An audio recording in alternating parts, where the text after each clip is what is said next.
Okay, so let's talk about the practical ways on how we can cut down on the bad fat that is responsible for increasing cholesterol in our blood and therefore leading to increased risk of heart attacks, strokes, and premature death.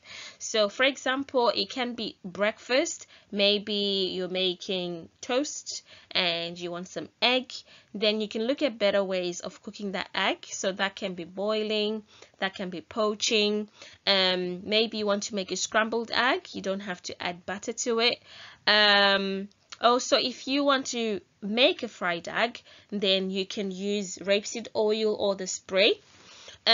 Please do not fry on high temperatures with olive oil because it burns.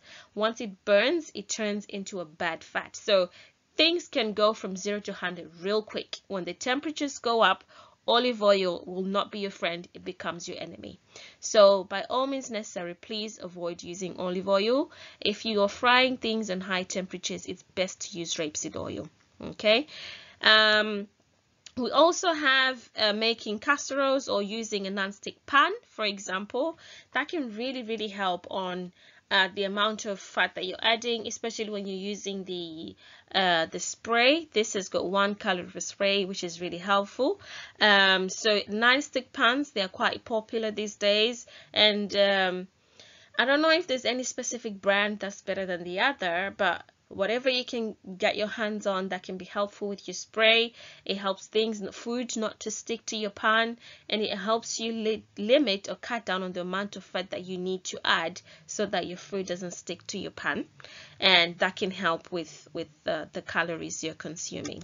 Okay, so we also got limiting ready-made snacks. So that can be something as simple as crisps or popcorn, etc. So you can make your own if you can. Maybe it's a movie night and you just want to have something with your family to just munch on whilst you're watching a movie.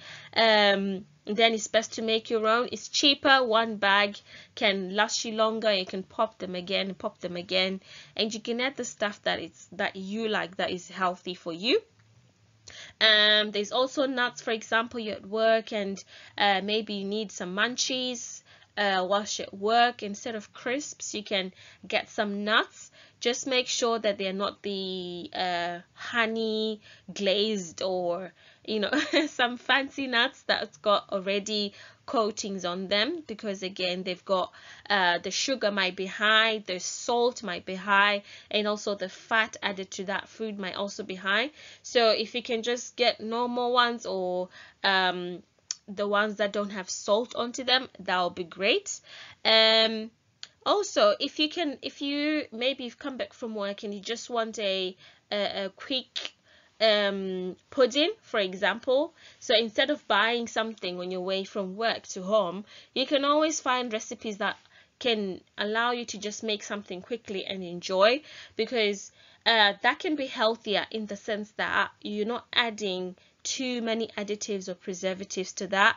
It's got those ingredients. You're in control of the type, you're in control of the amount of fat and sugar that you're adding. So it can be a quick mug cake where you add all the ingredients together quickly, you pop in the microwave, and within the next few minutes it's done.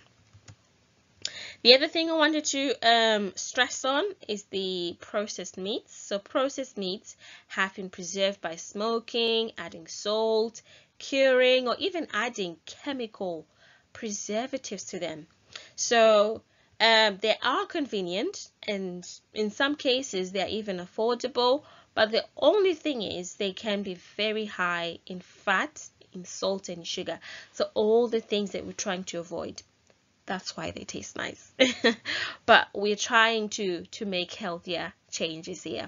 So what you can do is you can opt for leaner meat instead, or you can make your own if you can. So if it's a burger, instead of buying one that's already made, you can buy the lean meats, and you can make them yourself at home. Again, we're trying to reduce the risk of cholesterol piling up in our system and causing us serious health issues later on. The other thing you can try is swapping the red meat, or replacing some of the red meat, because red meat also has the bad fat, but the leaner the better. If you want, you can do 50-50, or you can even just completely substitute the whole portion of means with legumes, such as for example lentils. They're great. You can if you're a meat eater, you can use the spices and the herbs that you use to your meat, you can use them in the lentils. That way they taste nice and they're not as bad. Okay, also fish, including fish in your diet can really help cut down on the amount of meat you're eating. So if you like your meat, you can try including fish in your diet. So that can be canned fish, it can be frozen. There's different types that you can get out there. Then there's also cheaper options. Just can help with including fish in your diet.